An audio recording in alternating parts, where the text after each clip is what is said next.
Racket, which is a 99-second audio social app, really, that's similar to TikTok.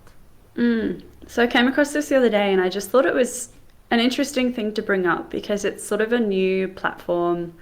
It's out on iOS, I think. I don't think it's on Android yet.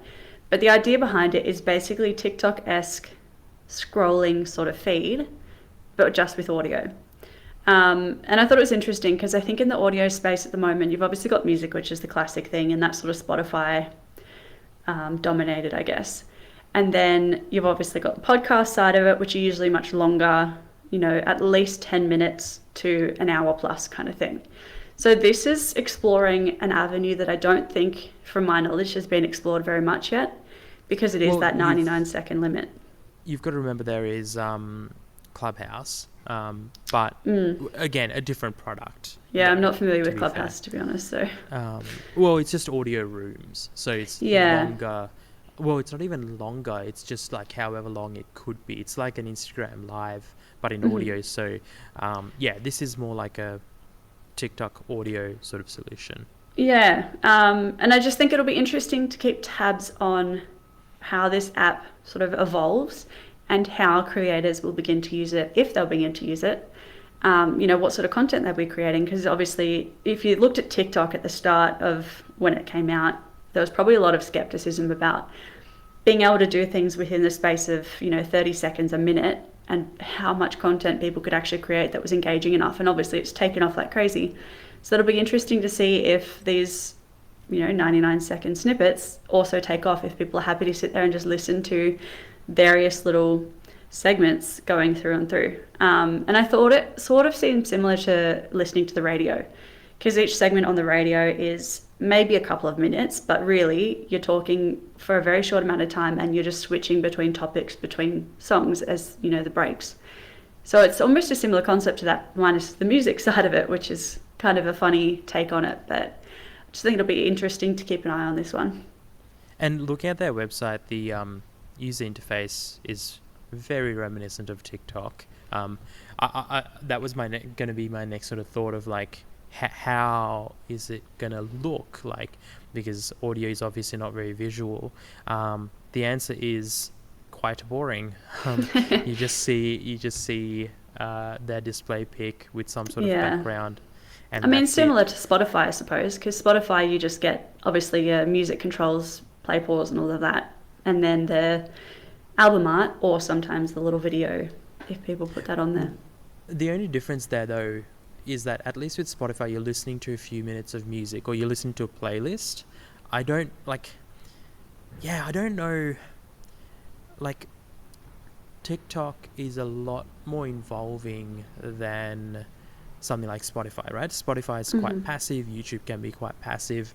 Like, to me, this is like, how do you find relevant content? How do you? I don't know. It's gonna be interesting to see how it does, because it's I don't know, how do you find relevant content? Like, it's audio, like Yeah, but I mean, um it's the same with TikTok. How do you find relevant content? You've got your For You page, which is just randomly generated based on previous things you've engaged with. And it ends up finding the right content because of all the algorithms. And I guess it would be the same with audio. The ones that you listen to, or the creators that you listen to more frequently, I think they'll be able to analyze what kind of things they're talking about and show, well, make you listen to that audio. yeah, You're yeah, not looking at yeah, anything. Yeah. yeah. So that's going to be the interesting part. Like, how do you pick?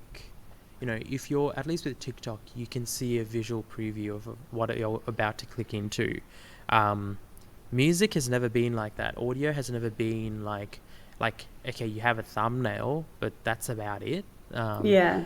but I think it's still very much worth mentioning, and it's early days for this platform, and Yeah. I it's a good think, opportunity. I think if you've sort of thought about maybe dabbling in TikTok, but doing content that is useful in audio as much as, like, or you can remove video and still have useful content. It's a good time to get on a platform like this at the start, because if it yeah. takes off, look at most established mediums, it's the players who've been around for a while that have been able to build out sort of a consistent opportunity and a consistent platform on that platform. So yeah, good opportunity there. But sorry, you were going to say something?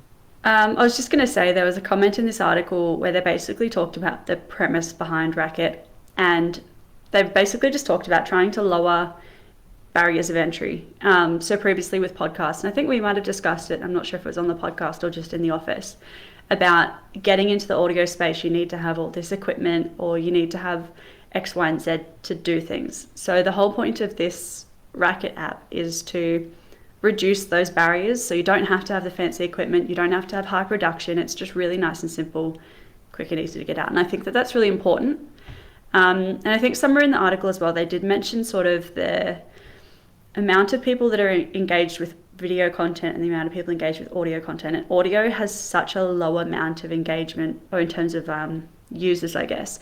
And they sort of mentioned that that is showing the audio as such a young medium, which sounds kind of weird to think about it in that space, but it's as if audio really hasn't been explored that much. And when you do look at, we've only got music and podcasts really in that space, there is so much more that could be explored. So I think, yeah, this is going to be exciting to keep an eye on and exciting to see where it ends up, if it ends up somewhere. Yeah, and certainly, like I was saying, an opportunity there as well for you, if you've got, content that can be shared in sort of bite-sized audio form. It's early days. Like the platform itself was only launched in 2019, or the team's been together since 2019. So very early days. A good opportunity for you to sort of jump into it and try and carve out a bit of a niche there for yourself.